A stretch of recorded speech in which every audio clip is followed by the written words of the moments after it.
Now the serpent was more cunning than any of the wild animals that the Lord God had made.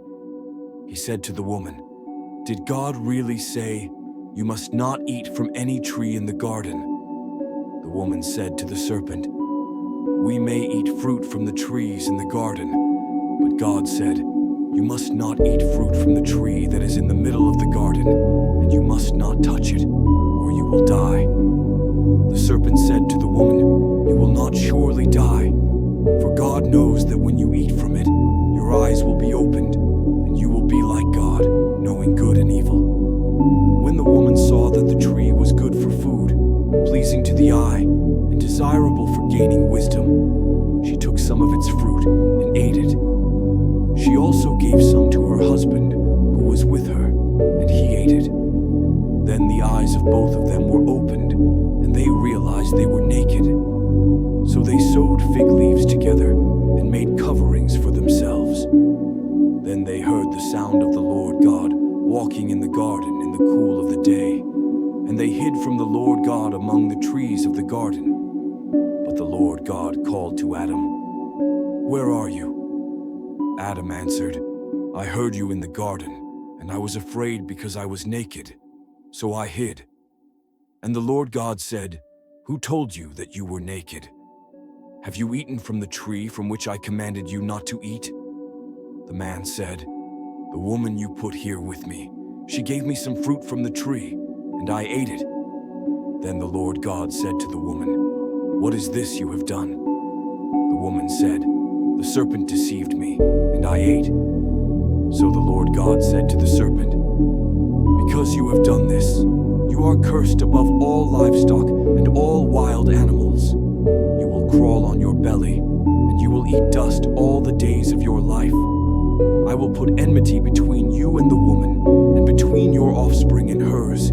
He will crush your head, and you will strike his heel." To the woman he said, "I will greatly increase your pains in childbirth. With painful labor you will give birth to children. Your desire will be for your husband, and he will rule over you." To Adam he said, "Because you listened to your wife and ate from the tree about which I commanded you, you must not eat from it.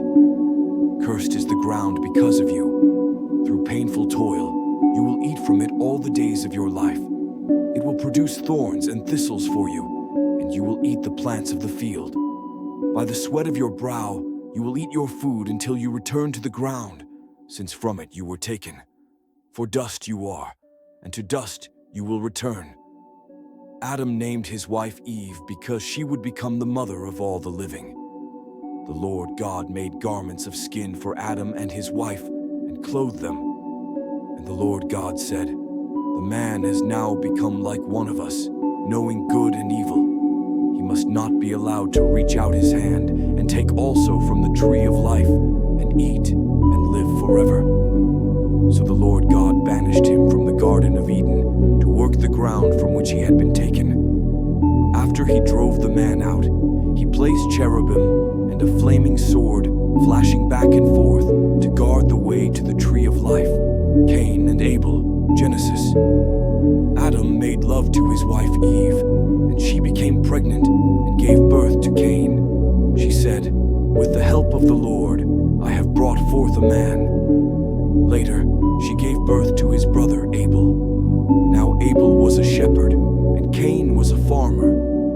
In the course of time, Cain brought some of the fruits of the soil as an offering to the Lord, and Abel also brought an offering, fat portions from some of the firstborn of his flock. The Lord looked with favor on Abel and his offering, but on Cain and his offering he did not look with favor.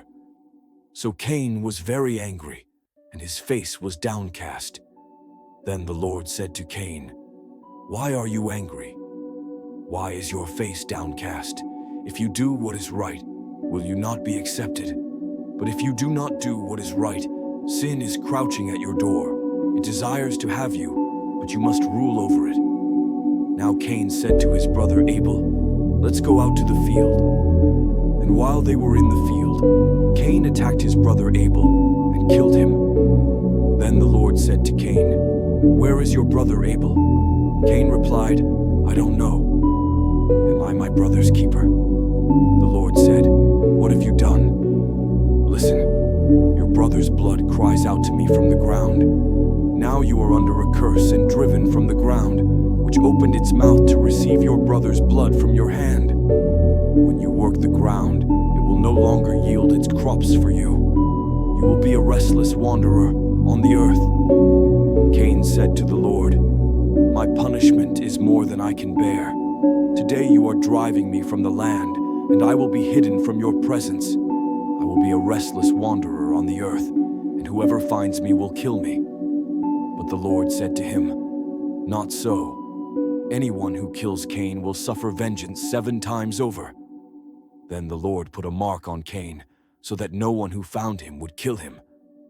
So Cain went out from the Lord's presence and lived in the land of Nod, east of Eden. The descendants of Cain made love to his wife, and she became pregnant and gave birth to Enoch. Cain was then building a city, and he named it after his son Enoch. To Enoch was born Irad, and Irad was the father of Mehujael, and Mehujael was the father of Methushael, and Methushael was the father of Lamech. Lamech married 2 women, one named Ada and the other Zillah.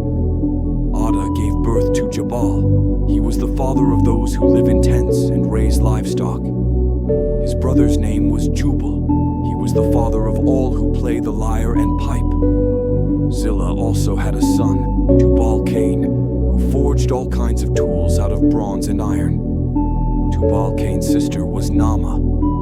Lamech said to his wives, Ada and Zillah, "Listen to me. Wives of Lamech, hear my words. I have killed a man for wounding me, a young man for injuring me. If Cain is avenged 7 times, then Lamech 77 times." The birth of Seth Adam made love to his wife again, and she gave birth to a son and named him Seth, saying, "God has granted me another child in place of Abel, since Cain killed him." Seth also had a son, and he named him Enosh. At that time, people began to call on the name of the Lord.